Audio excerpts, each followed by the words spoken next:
Bom dia, meus queridos irmãos. Vamos abrir nessa manhã a palavra do Senhor no Evangelho de Lucas, capítulo 12.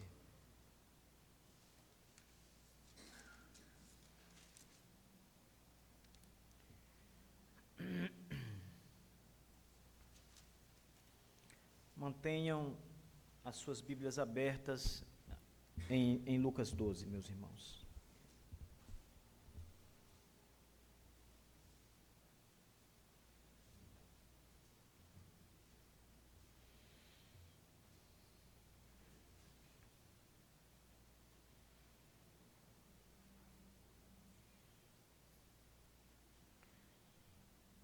Irmãos, um dos grandes males da humanidade, e às vezes a gente começa uma pregação falando exatamente isso, né?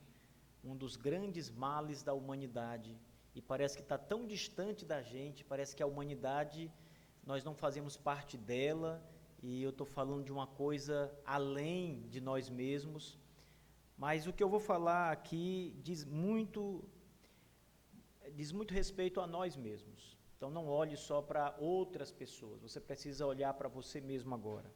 E um dos grandes males que nos assola todo homem, é a ganância, é o amor pelo dinheiro, é o amor pelas riquezas, pelos bens, pelas possessões.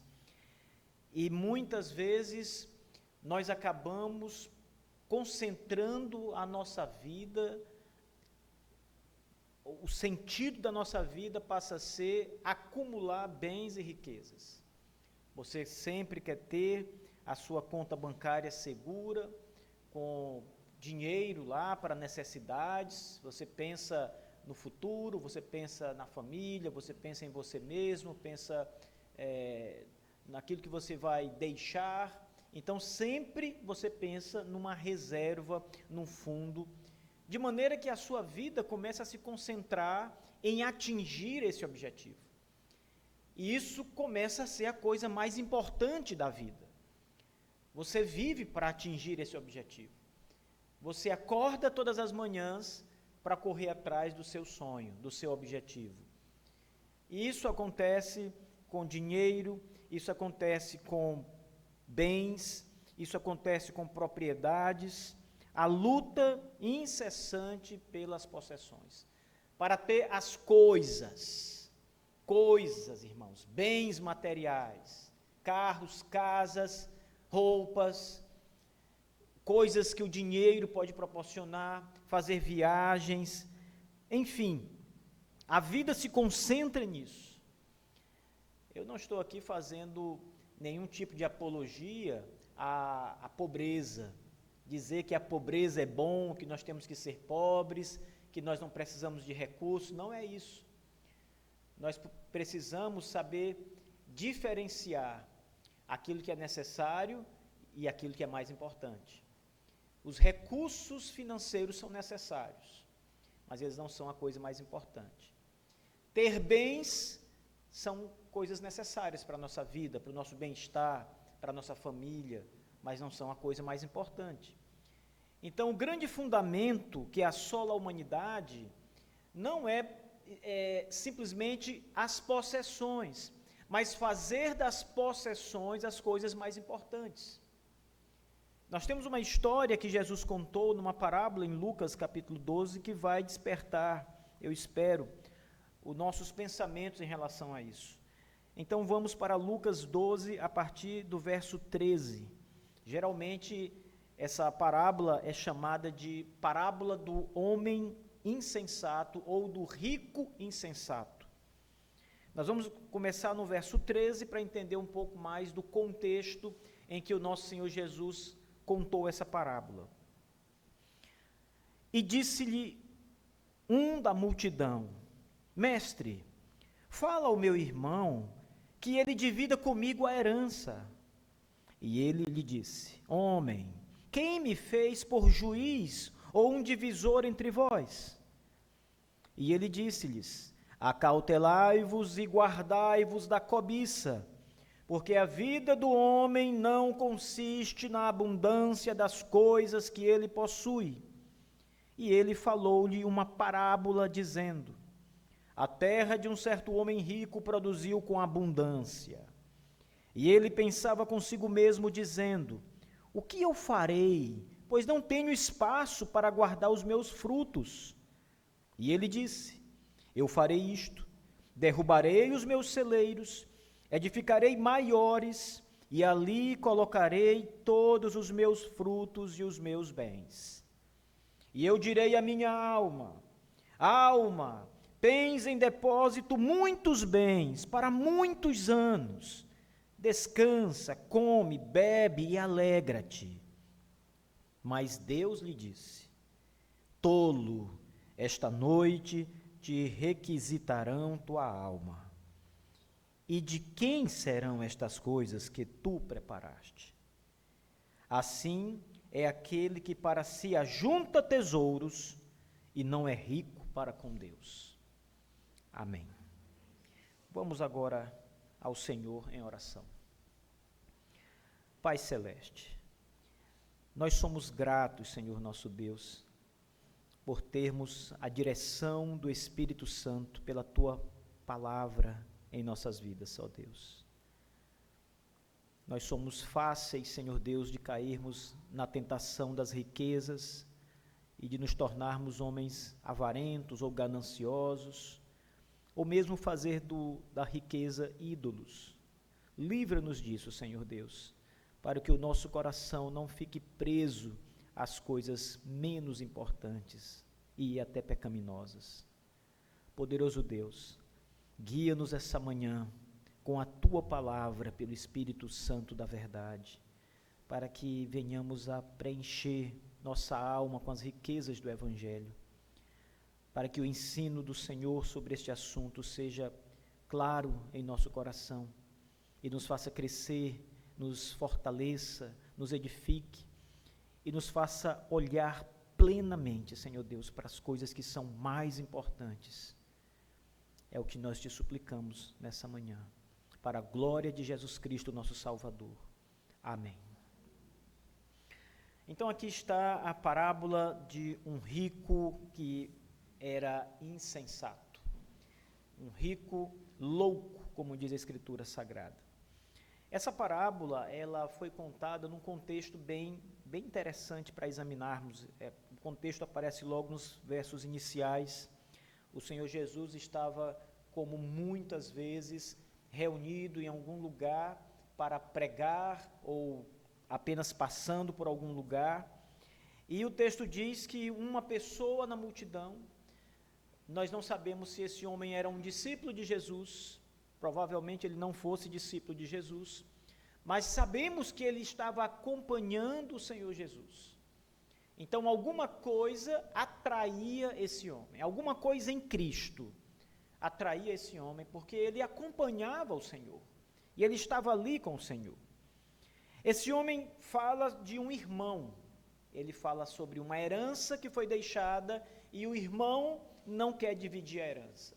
Nós também não sabemos se este irmão estava lá na ocasião. A parábola não nos diz isso. Na verdade, o contexto da parábola não nos diz isso. Não sabemos se esse homem, caso estivesse lá, era um discípulo de Jesus, porque ele procurou o mestre para que essa situação fosse resolvida. Então, há algumas informações nessa história, no contexto da parábola, que simplesmente nós não sabemos, e elas não são, de fato, vitais para a compreensão do que o Senhor está dizendo. O que nós sabemos é que, dentre a grande multidão que estava ali ao redor do Senhor, um homem se levanta e fala com Jesus: mestre, fala ao meu irmão que ele divida comigo a herança. Assim como acontece hoje, irmãos, quando uma pessoa, nos dias de Jesus, lá no Antigo Oriente, um pai de família, quando ele morria, os seus bens, tudo aquilo que ele havia conquistado, mas especialmente a terra, o lugar em que eles moravam, as propriedades que ele possuía, já que as riquezas estavam basicamente concentradas na terra, não eram os bens móveis, mas os imóveis, que eram os tesouros do Antigo Oriente Médio. Então, quando esse homem fala sobre a herança que foi deixada para ele pelos pais, ele está falando de terras que foram deixadas. E esse homem estava ali pedindo ao Senhor Jesus que fizesse uma espécie de mediação entre ele e o irmão dele na divisão da herança. Essa pergunta, aliás, essa proposta já é muito interessante porque o Senhor Jesus não era juiz. E isso só poderia ser feito por um juiz. Eles tinham juízes naquela época para tratar de situações como essa. E Jesus não era juiz para tratar destas questões. Porém, os mestres de Israel eram conhecidos como altamente conhecedores das leis. Então, ele sabia que o Senhor Jesus provavelmente conhecia as leis sobre a herança, e ele então pede a ajuda de Jesus para que o Senhor faça essa mediação. Esse pedido parece um pedido justo, porque ele simplesmente quer a parte dele da herança. O irmão dele, provavelmente o irmão mais velho, não estava muito inclinado a repartir os bens naquele momento. É muito injusto você começar a falar de uma pessoa que não está ali para se defender, não é? Então, nós não sabemos as motivações pelas quais o irmão dele não estava dividindo a herança, ainda. Não sabíamos se ele ia dividir a herança mais tarde, não sabemos se ele estava quitando dívidas do pai com a herança para depois o que sobrar repartir. Nada disso nos é informado. O irmão não está aqui para dizer por que não divide a herança. Mas o outro irmão que quer a herança está lá. E ele cobra um direito. Eu quero a minha parte na herança. Eu quero a divisão. Fala com meu irmão. Fala ao meu irmão que ele divida comigo a herança. E aí então começa o diálogo de Jesus com esse homem. Primeiro o Senhor diz: quem me constituiu juiz ou um divisor entre vós? Você procurou a pessoa errada, meu filho, é o que Jesus está dizendo para ele. Eu não sou a pessoa levantada para fazer esse trabalho. Eu não sou juiz entre você e o seu irmão. Eu não sou o oficial de Israel que tem autoridade para fazer essa divisão e dar a você a sua parte da herança. O primeiro ponto importante é que Jesus, de fato, concentra a sua missão, que é a missão de salvar pecadores, que é a missão de pregar o evangelho, que é a missão de mostrar o pecado do homem. Ele se concentra na sua missão. Ele não abre concessão para tratar de assuntos que não fazem parte da sua obra principal, daquilo que ele foi enviado para o Pai. Ele foi enviado pelo Pai para fazer uma obra específica, e essa obra não era repartir heranças, não era ser um divisor entre os irmãos. Então, vem o verso 15, que, para mim, esse verso fala muito mais do que o que nós encontramos aqui no texto propriamente dito. A gente precisa ler nas entrelinhas também. Nós não estamos ainda na parábola, ele ainda vai contar a parábola. Por isso que é tão importante entender o contexto dessa parábola, para entender a parábola.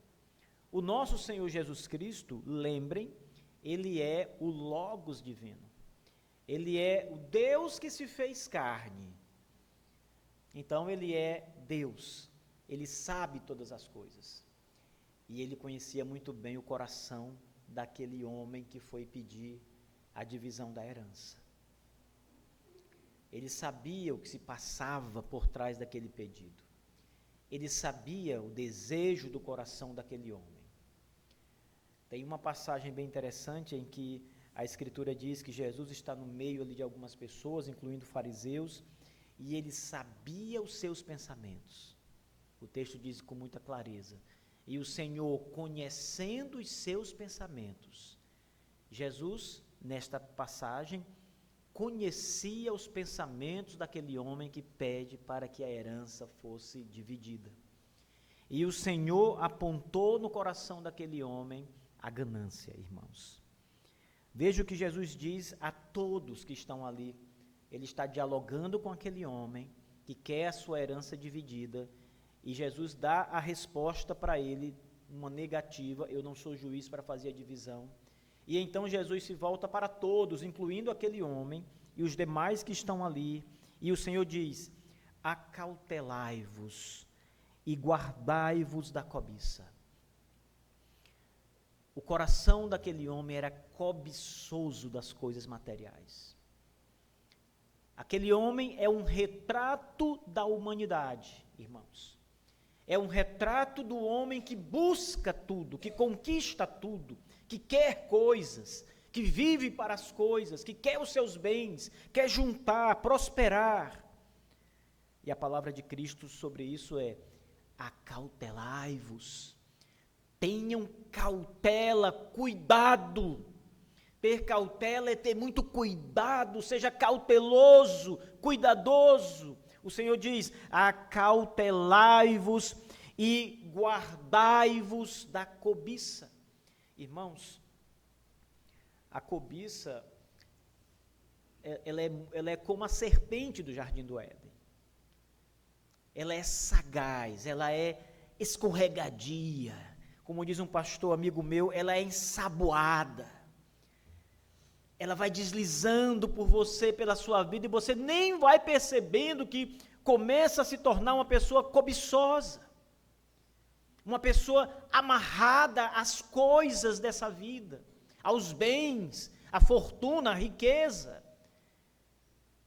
Você provavelmente fala contra essas coisas, foi mais vigilante no passado em relação a isso, mas à medida que a cobiça vai entrando no seu coração e você vai se entregando a ela e as coisas vão tendo mais importância na sua vida, ela vai dominando, ela vai crescendo, ela vai tomando lugar no seu coração, ela vai escorregando por toda a sua vida, preenchendo campos do seu coração, de maneira que você, às vezes, se torna uma pessoa grandemente cobiçosa e nem percebe a mudança. Por isso, nosso Senhor Jesus começa com as palavras: acautelai-vos e guardai-vos da cobiça.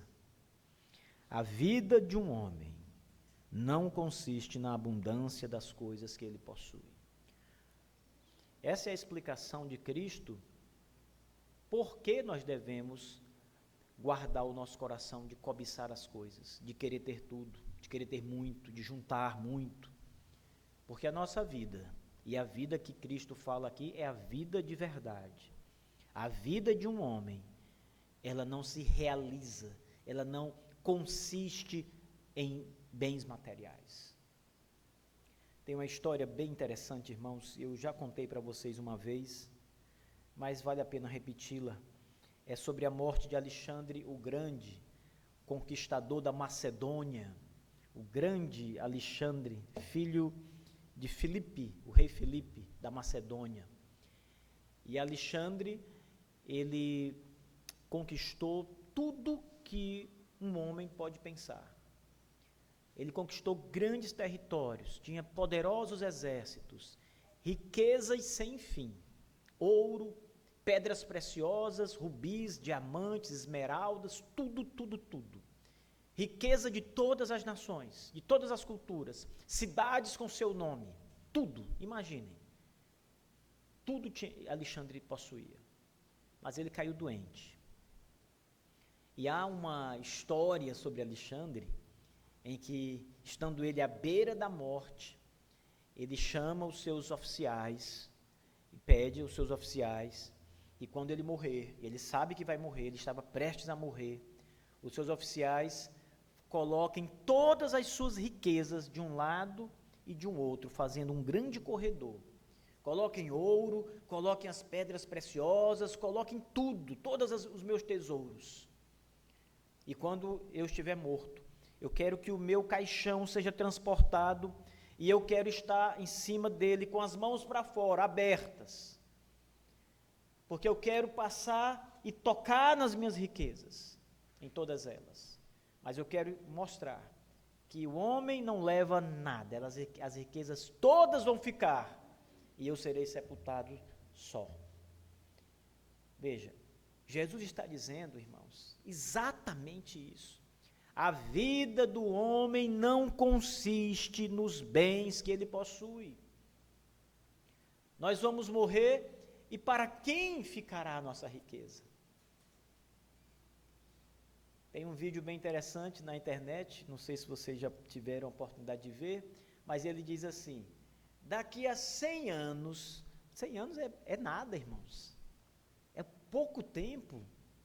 Daqui a 100 anos, outras pessoas morarão em nossa casa, outras pessoas usarão nossos bens, outras pessoas terão nossas terras, às vezes pessoas que, veja, nem seus filhos, outras pessoas que não lembrarão de você, não saberão o seu nome, não conhecerão nada de você, mas os bens todos ficarão lá. Você não, você foi embora, porque a vida do homem não consiste nos bens materiais, não são o mais importante, não são o grande valor. Jesus disse: juntai para vós outros tesouros no céu, não na terra. E então o Senhor Jesus apresenta a parábola. Ele falou-lhes uma parábola dizendo: a terra de um certo homem rico produzia com abundância. E ele pensava consigo mesmo, dizendo: que farei, pois não tenho espaço para guardar os meus frutos? E ele disse: eu farei isto, derrubarei os meus celeiros, edificarei maiores, e ali eu colocarei todos os meus frutos e os meus bens. E eu direi à minha alma: alma, tens em depósito muitos bens, para muitos anos. Descansa, come, bebe e alegra-te. Veja o pensamento desse homem. Jesus começa dizendo que esse homem era rico. Veja, a terra de um certo homem rico. Essa terra produziu muito. Foi uma grande colheita, uma grande plantação. Muitos bens. A parábola também diz que esse homem tinha celeiros para guardar os seus bens. Mas a terra produziu com tanta abundância que os celeiros não comportavam. Vocês conseguem pensar na quantidade de grãos que esse homem colheu, esse homem que já era rico, a quantidade de grãos que esse homem colheu. Que trabalho esse homem teve? A Escritura não diz nada. A Escritura só diz que a terra daquele homem produziu em grande abundância.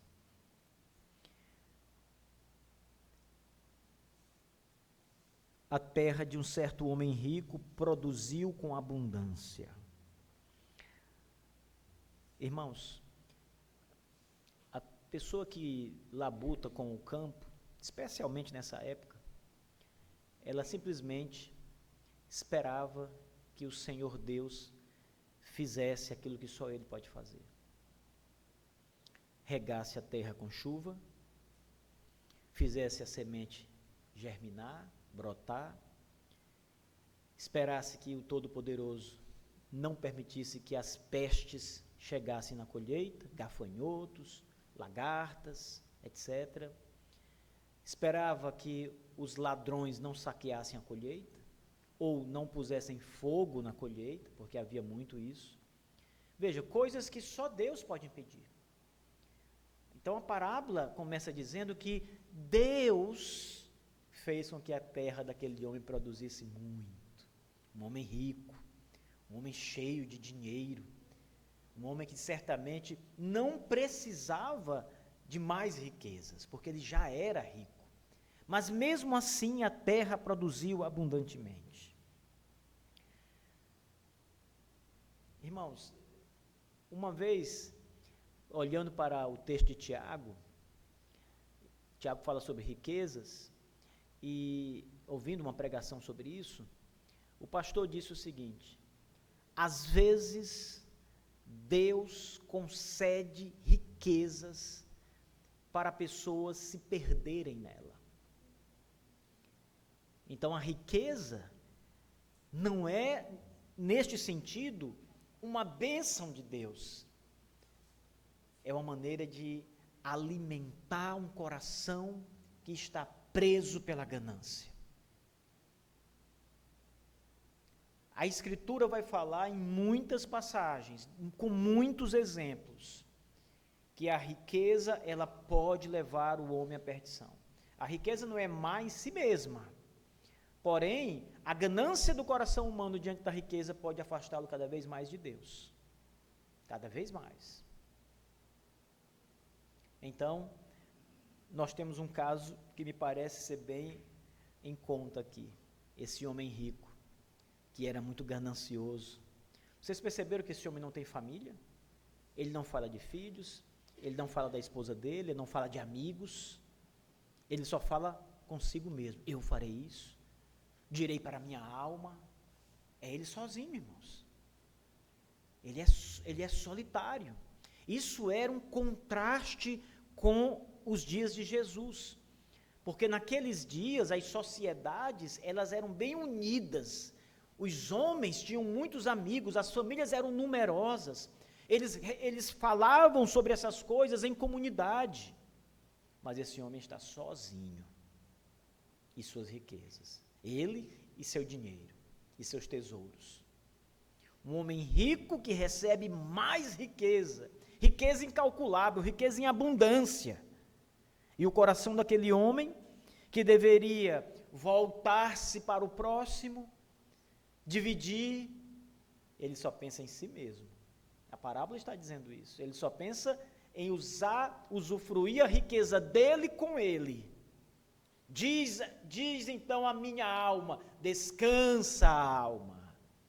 Você tem em abundância. Ele nunca pensa nos outros, ele nunca pensa em filhos, em família, em amigos, nos pobres, não pensa em nada disso. Ele pensa nele, na alma dele, nas riquezas dele. Então Jesus diz que a terra desse homem produz abundantemente. Então entramos num dilema, esse homem começa a pensar naquilo que ele pode fazer. Ele pensava consigo mesmo, ele não buscou conselho com ninguém, ele não buscou amigos para ouvir, o que eu posso fazer com tanta abundância que eu tenho agora? Me ajudem a administrar isso de uma maneira apropriada, correta. O que eu posso fazer? Não, o texto diz que ele pensa consigo mesmo. O que eu farei, pois não tenho espaço para guardar os meus frutos? Então ele disse: eu farei isto, derrubarei os meus celeiros, edificarei maiores, e ali eu colocarei todos os meus frutos e os meus bens. Então a única solução que esse homem viu era derrubar os celeiros e fazer gigantes celeiros, para poder acumular e guardar e preservar todos os seus bens para sempre, para que pudesse usufruí-los no futuro. Eu direi à minha alma, alma, tens em depósito muitos bens, para muitos anos, descansa, come, bebe, alegra-te. Eu lembro, irmãos, quando eu tinha 16 anos, quando eu comecei a trabalhar, eu coloquei um pequeno comércio, né? E eu pensei na minha cabeça, eu vou juntar, eu pensei muito parecido com esse homem aqui, eu vou juntar, eu vou trabalhar muito, acordar cedo, e aquilo que eu ganhar, eu vou guardar um pedaço, o restante eu tenho que pagar contas, eu tenho que fazer com que o comércio ande, mas eu vou juntar, porque quando eu tiver 40 anos, eu não quero mais trabalhar, eu vou só usufruir do que eu conquistei. Meu plano fracassou, né? Falhou. Mas eu tentei fazer isso. Era a minha cabeça. Quando eu olho essa passagem, eu sempre me lembro dos meus 16 anos. Dessa época. Eu não era casado ainda, não tinha conhecido a Iranide. Quando eu conheci ela, foi que eu pensei mesmo, eu tenho que trabalhar firme agora, porque agora são 2, né? Então, tenho que trabalhar muito. Mas não consegui atingir a meta. Mas o pensamento era do homem insensato, irmãos. O meu pensamento realmente era, eu não vou mais ter preocupação, com 40 anos eu já vou ter lá uma conta bancária boa, então eu vou poder aproveitar, descansar, fazer o que eu quero da vida, viajar, sabe, comprar o que eu quiser. Eu pensava isso, irmãos. Eu era um homem insensato. Pensei exatamente essas coisas. E por que um homem assim é um louco, é um homem insensato? Porque ele acha que governa a vida. Ele acha que vai alcançar os planos dele são infalíveis. Ele acha que se conseguir todo o recurso, ainda que ele consiga, ele vai poder fazer o que quer, usufruir. Ele nunca pensa que há um Deus todo-poderoso que governa a história inteira, a vida dele. Veja, esse homem fala dos meus bens, ele diz, minha alma, como se a alma fosse uma propriedade dele, minha terra, meus celeiros. Tudo ele coloca como posse dele, meus bens. Que loucura, irmãos. É o que Cristo está dizendo para o homem ganancioso. Que adianta? O que adianta você ter tanto? Você conquistar tanto, você chegar lá no topo da sua vida, no topo do sucesso, e desabar da noite para o dia. Esse homem chegou lá, ele conseguiu tudo, veja, os campos dele produziram abundantemente, e ele diz para a alma dele, eu vou fazer os meus celeiros bem grandes, porque eu vou guardar tudo que eu colhi lá, tudo que minha terra deu, e a colheita é tão gigante que eu vou dizer para minha alma, agora pronto, resolvemos o nosso problema. Descansa, dorme, bebe, se alegra, você tem para muitos e muitos anos. Não tem dor de cabeça. Essa é a ideia do homem insensato. Então vem Deus e diz, louco, essa noite morrerá. Tudo vai acabar para você hoje, você não vai usufruir nada. Nada. Veja o verso 20. Mas Deus lhe disse, tolo, esta noite te requisitarão tua alma.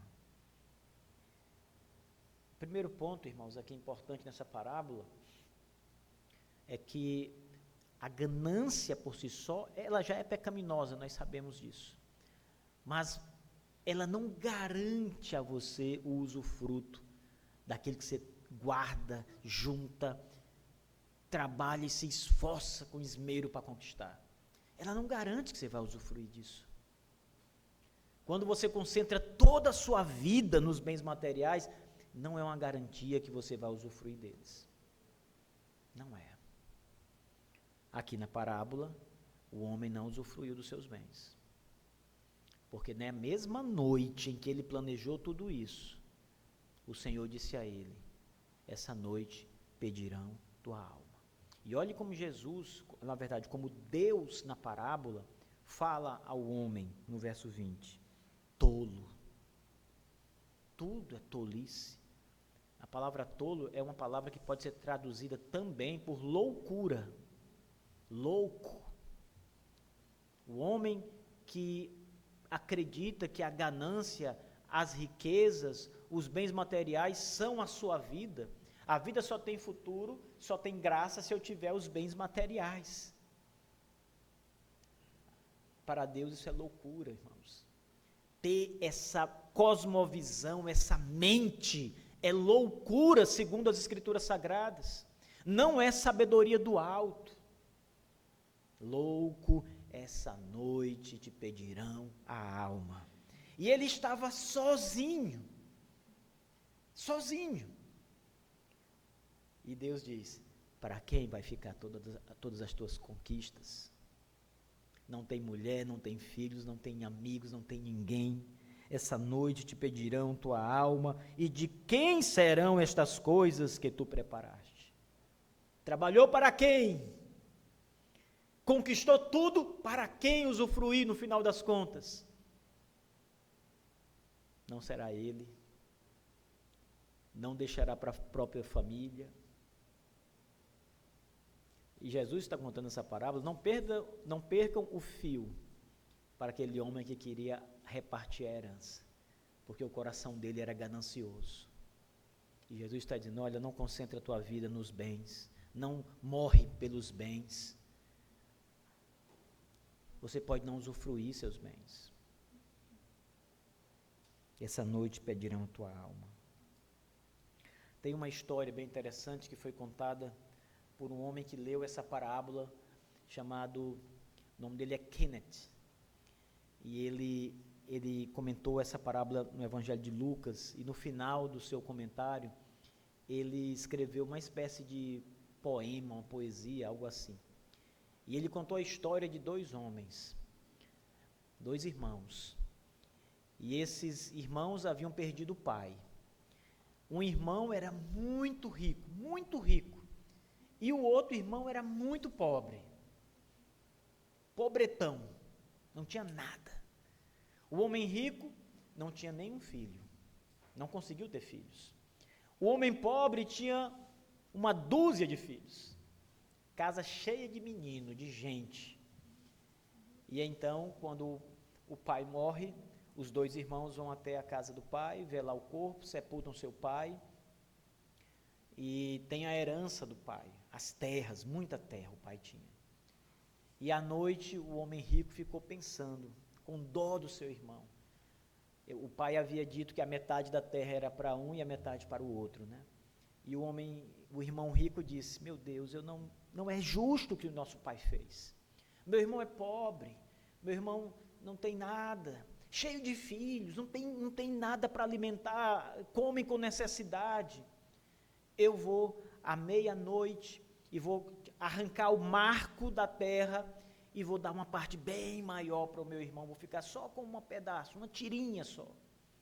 E dá para o meu irmão, porque a vida dele é angustiante, a vida dele é muito sofrida. Coitado do meu irmão. E ele assim planejou. Só que o irmão pobre também estava pensativo e dizendo, meu Deus, o que o meu pai fez não é justo. O meu irmão não tem alegria, não tem filhos, não tem família.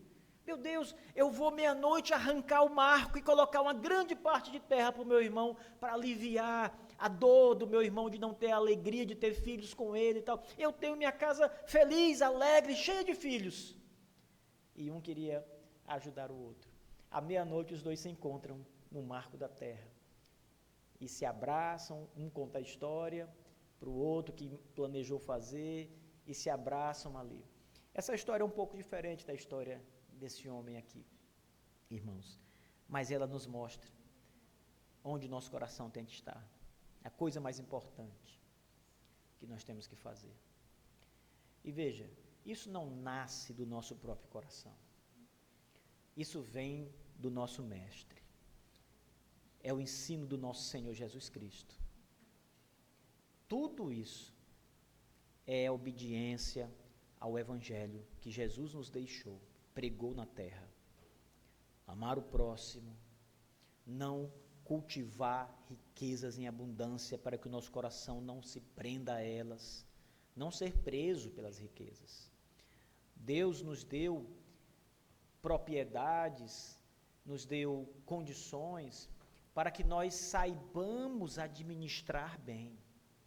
Há várias parábolas em que Deus fala sobre a riqueza, sobre os bens materiais e como você precisa repartir e administrar bem os seus bens. Se Deus deu muito a você, Deus cobrará a você como você administrou os seus bens. Se você foi insensato como um homem rico e quis tudo só para você, usufruir tudo com você, gastar tudo com você mesmo, ou se você administrou o seu bem, os seus bens de maneira certa. Isso vai mostrar onde o seu coração estava, se ele estava nos bens ou se ele estava em Deus. Jesus termina essa história, depois que ele conta a parábola, ele diz, assim como o homem insensato é aquele que para si ajunta tesouros. É rico, diante dos olhos do mundo, na sociedade, ele tem riquezas, casas, bens, dinheiro, tesouros, Mas esse homem não tem nada diante de Deus. Para com Deus, ele é pobre. Ele não juntou tesouros nos céus. Os tesouros nos céus são o evangelho. É amar a Deus, é ser fiel a Deus, é amar o seu próximo. Esses são os tesouros do céu. Isso são provas de que você é um cidadão celestial, quando você tem tesouros no céu. Aquele homem era pobre para com Deus, mas era rico segundo os olhos do mundo. Segundo a maneira que o mundo vê, aquele homem era bem-sucedido. Mas conforme o padrão divino, aquele homem era miserável, pobre. Então, igreja, não é uma teologia da pobreza, é uma teologia da administração correta dos bens. Não é uma teologia do comunismo, tudo que é meu vai ser de todo mundo. É uma teologia da fidelidade ao Evangelho. É uma teologia do coração de Cristo. Deus te deu, reparta, cuide, administre bem, ajude. Eu fico muito feliz quando eu vejo pessoas que usam os seus bens com coisas que são importantes. Por exemplo, vamos pensar no contexto cristão. Pessoas que tiram um pouco do seu dinheiro e dizem, eu vou investir esse dinheiro nesse missionário que está no Japão, na China, na África. Então, todo mês eu vou tirar um pouco do que eu tenho para ajudar esse homem. Ele está lá, no fim do mundo, nos confins da terra, levando a luz de Cristo a homens que nunca ouviram falar. Eu vou colocar o meu recurso ali, para dar um pouco de conforto àquele homem, àquela família, para ajudar o Evangelho a ir mais longe. Isso é administrar bem o que Deus nos dá. Quando você recebe uma herança, ou você é bem-sucedido no seu trabalho, você se torna um homem próspero, uma mulher próspera, então você decide fazer caridade, você vai e faz como o exemplo que o Kennedy deu uma vez, o fulano Beltrano, você quer aparecer, então você está lá dando muito, mas o seu coração está ali na mídia, o seu coração está nos holofotes. Isso não é o que Jesus está nos mandando fazer, irmãos. Pelo contrário, isso só mostra que você está mais preso ainda, não à ganância, mas agora ao orgulho. Nós devemos dar, irmãos, de maneira que a nossa administração reflita muito bem o nosso coração transformado. Às vezes tem irmãos na nossa igreja, no nosso convívio, que passam necessidade, e nós podemos ajudar, sem que ninguém saiba de nada, sem que ninguém sequer sonhe que você está fazendo isso. Você pode ajudar.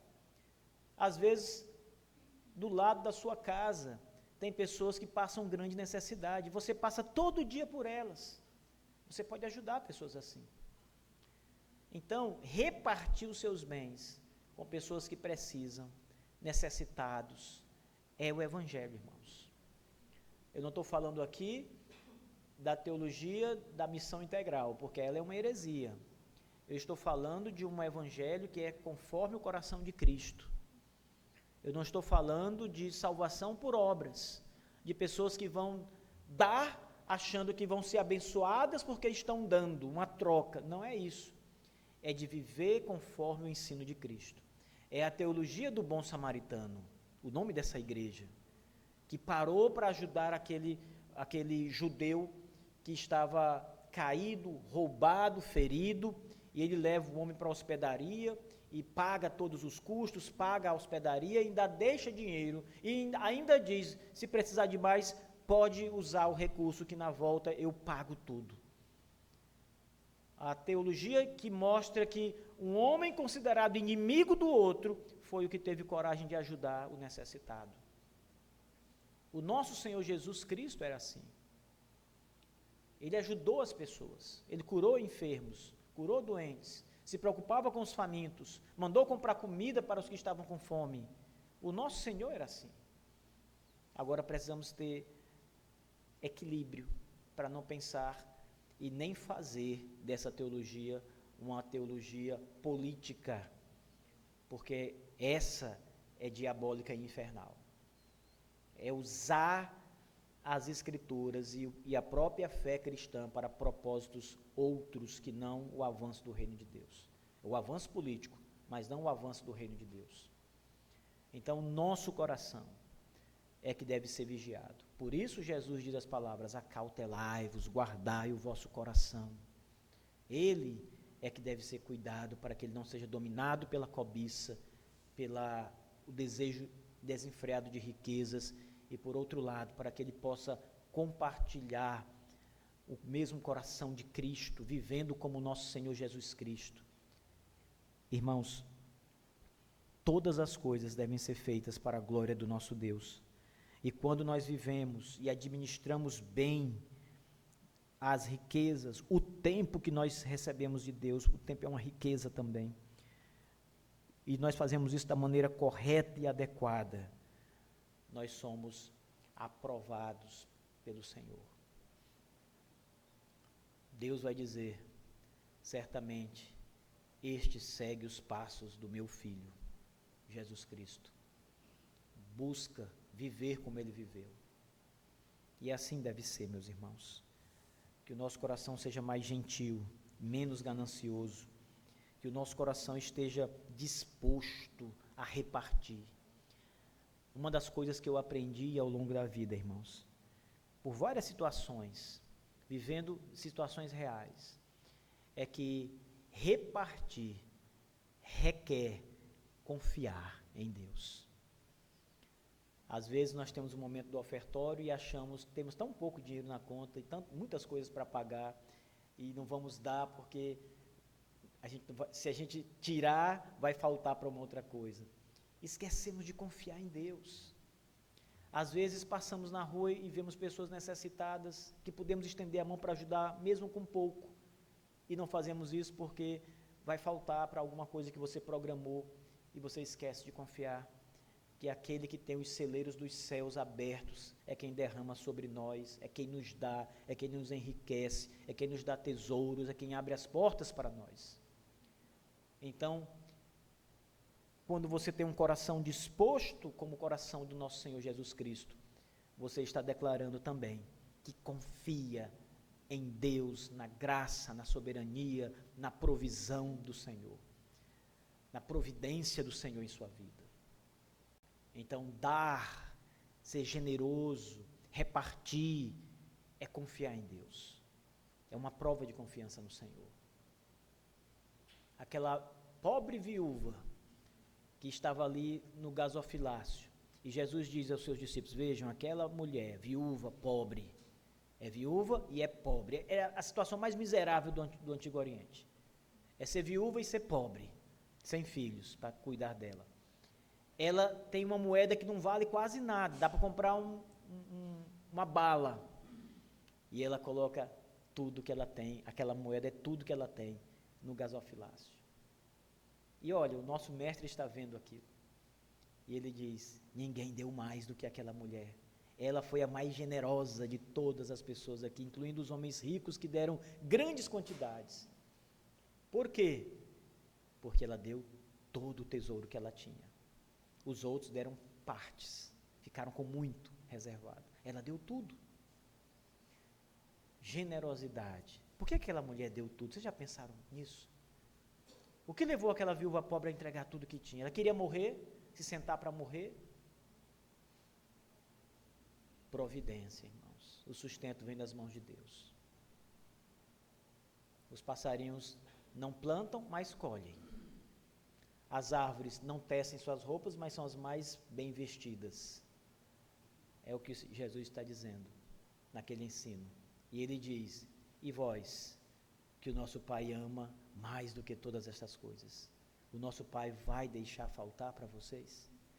Não vai. Aquela viúva pobre confiava nessas verdades.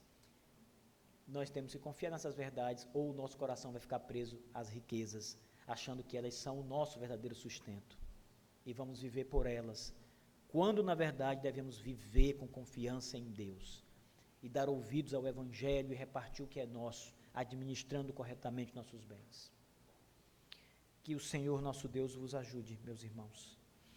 Amém. Fiquemos de pé, vamos orar.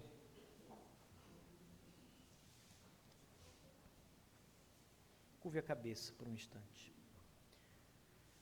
Poderoso Deus e nosso Pai, em nome de Jesus Cristo, teu Filho unigênito e o nosso Senhor e Salvador, nós nos alegramos e reconhecemos que o Senhor reina sobre tudo e sobre todos, reina sobre nossa vida, tem domínio completo e irrestrito sobre todo o nosso ser.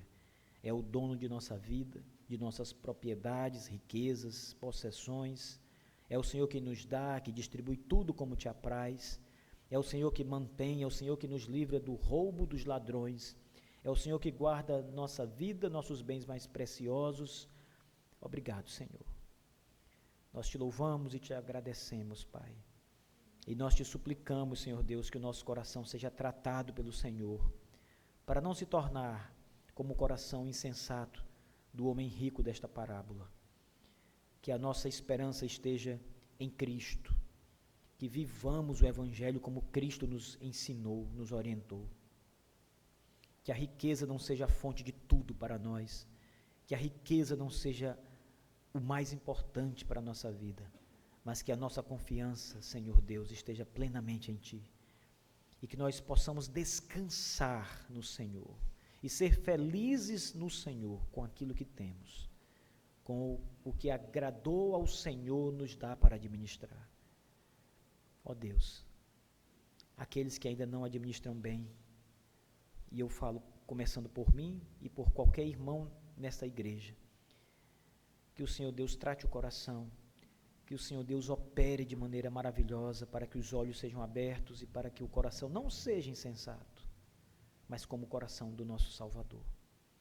Eu oro com alegria e com agradecimento em Jesus, o nosso Salvador, que nos ensinou essa parábola. Amém. Podeis sentar, queridos irmãos.